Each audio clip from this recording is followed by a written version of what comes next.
পতনের ১ বছর।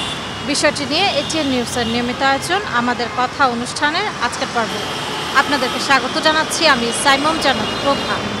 দর্শক, এ বিষয়ে জনসাধারণের মতামত শুনব, তবে তার আগে চলুন দেখে আসি এটিএন নিউজে প্রচারিত একটি প্রতিবেদন।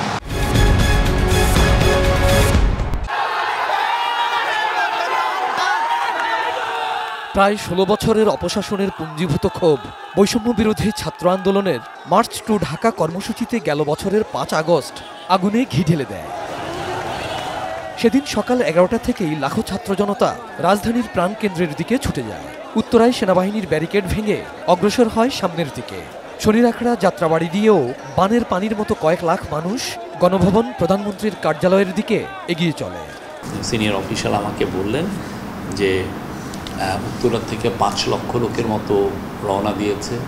দুপুরের আগেই জনস্রোত পতিত সরকার প্রধান শেখ হাসিনার তখনকার বাসভবন গণভবনের কাছাকাছি দূরত্বে আগারগাঁওয়ে চলে আসে। তখন তাকে কুর্মিটোলা বিমান ঘাঁটিতে নেওয়ার পরিকল্পনা বাদ দেয় তার নিরাপত্তায় নিয়োজিতরা।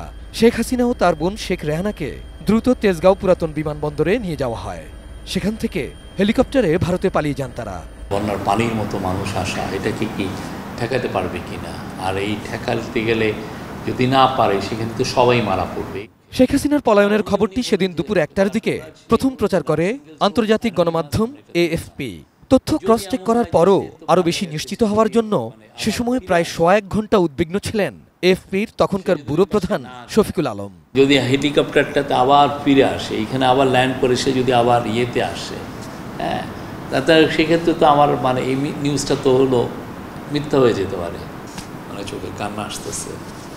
একে তো হচ্ছে স্বৈরাচার পালিয়েছে, আর একটা হচ্ছে যে আমি যে টেনশনে ছিলাম সেটার বিষয়।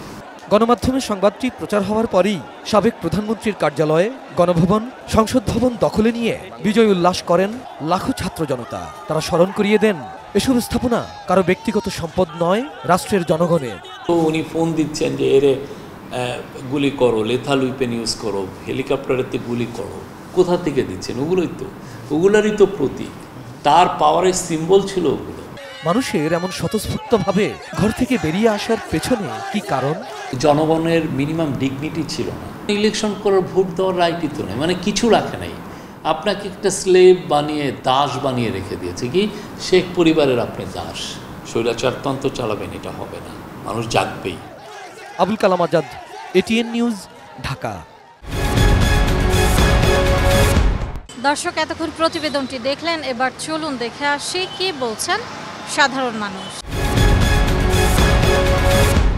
জুলাই আগস্টের অভ্যুত্থানে বাঙালি জাতির নতুন চেতনা, একটি নতুন বাংলাদেশ গড়ার পথে যে শপথ নিয়েছিল, আজ বর্ষপূর্তি উপলক্ষে আমরা এই দিনটিকে অত্যন্ত শ্রদ্ধাভরে স্মরণ করছি।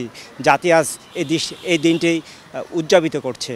আজকের এই দিনটির মাধ্যমে নতুন বাংলাদেশের ধীরপ্রত্যয় হোক, আমাদের বাংলাদেশ একটি সুখী সমৃদ্ধ বাংলাদেশ হবে। ১৭ বছরের যে সরকার ছিল অবৈধভাবে, তাদের আমলের যখন তারা পতন হলো, সে তো গেলই, সরকার প্রধান তো গেলই তার নিজস্ব তার আপন বোনকে নিয়ে।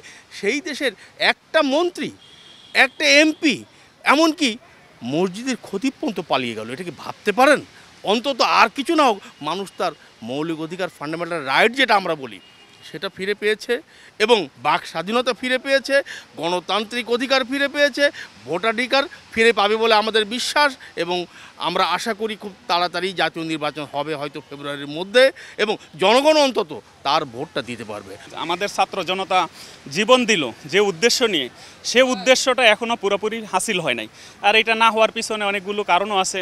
এর পিছনে বড় রাজনৈতিক দলদেরও এটার মধ্যে প্রভাব আছে। আমরা চাই স্বাধীন দেশে স্বাধীনভাবে বসবাস করতে, নিজের মনের ভাব প্রকাশ করতে চাই আমরা। ফ্যাসিজমের ১ বছর পূর্তি হইল, কিন্তু আমরা যে আশা ভরসা নিয়ে আসছিলাম, এই যে কোনো কাজ, ভাষা আন্দোলন বলেন, ৭১ বলেন, যতগুলা আমাদের দেশের সংগ্রাম যাই কিছু হয়েছে যুবকদের দ্বারাই হয়েছে। এই যুবকরাই অনেক কিছু স্বাধীনতা আনছে।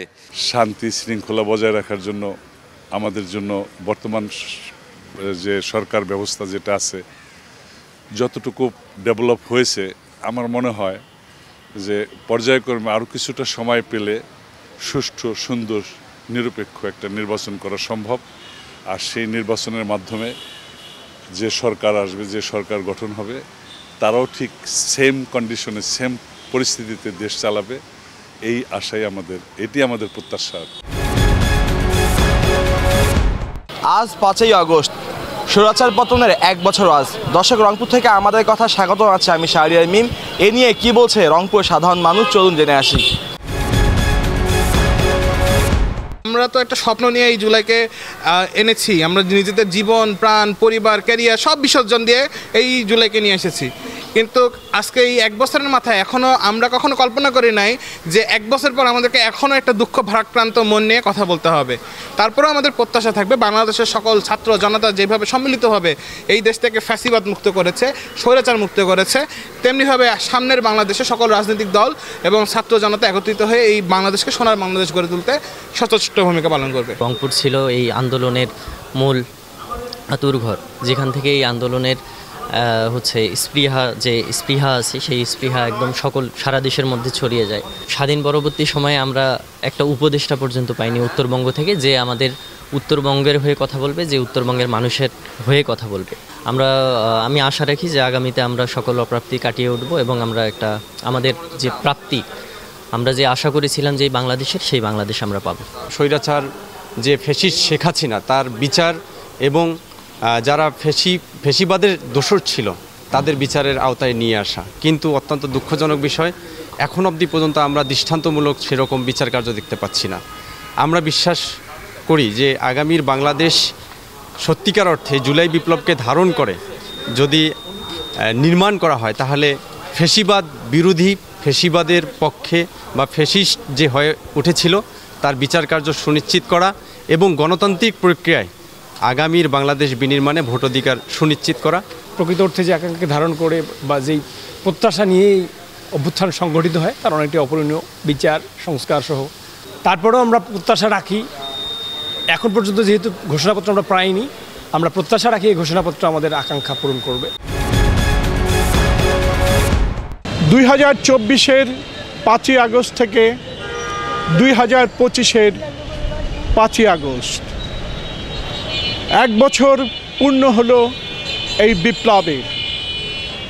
এই 1 বছরে শহীদ জুলাই দিবসের প্রত্যাশা এবং প্রাপ্তি নিয়ে কী ভাবছেন নারায়ণগঞ্জের সাধারণ মানুষ, রাজনৈতিক নেতৃবৃন্দ, ছাত্র সমাজ, সেটি আজকে আমরা তুলে ধরছি আমাদের কথায়।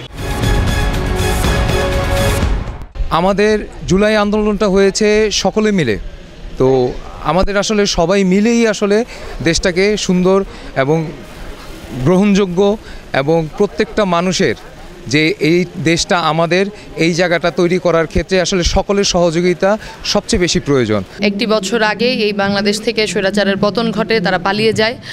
একটা রক্তক্ষয়ী প্রায় হাজারো শিক্ষার্থী, ছাত্র জনতার রক্তের উপর দিয়ে আসলে একটা 5 আগস্টের রূপান্তর ঘটে। আমরা এই পুরো জুলাই গণ অভ্যুত্থানে যুক্ত হয়েছিলাম বাংলাদেশকে একটা বৈষম্যমুক্ত বাংলাদেশ হিসেবে প্রতিষ্ঠার জন্য, যেখানে মানুষের মর্যাদা, মানুষের হক এবং ইনসাফের জন্য আমরা লড়াই করেছিলাম। প্রত্যাশা যাই থাকুক আর প্রাপ্তি যত কমই হোক, একটা স্বৈরাচারের ব্যবস্থার পতন হয়েছে, এতে আমরা খুশি, আলহামদুলিল্লাহ। এটাই জাতি খুশি এখনও, এবং জাতি আশা করছে সামনে একটা ব্যাপক পরিবর্তন এবং শান্তি দ্বারা লাভ করতে পারবে। যে দাবি নিয়ে আমরা আসলে স্বৈরাচারের পতন ঘটিয়েছি, সেই আশাগুলো সরকার ইতিমধ্যেই আমাদের পূরণ করবে এবং এই যে অরাজকতার যে সৃষ্টি হচ্ছে সেইগুলো বন্ধ হবে। যেই আশা বা যেই প্রাপ্তির আশায় আমরা এই আন্দোলন করেছে সাধারণ মানুষ, একটি সরকারকে পতন ঘটিয়েছে, আসলে দেখা যাচ্ছে যে আমরা কিন্তু সেই প্রাপ্তির জায়গাটা কিন্তু আমরা কেউই পাইনি, পুরোটাই কিন্তু অপ্রাপ্তি রয়ে গেছে। এখনও কিন্তু সেই দুর্নীতি, সেই চাঁদাবাজ, সেই আমরা দেখছি যে উপদেষ্টার APS কোটি কোটি টাকা হাতিয়ে নিচ্ছে, সেগুলো কিন্তু কোনো খোলাসা হচ্ছে না।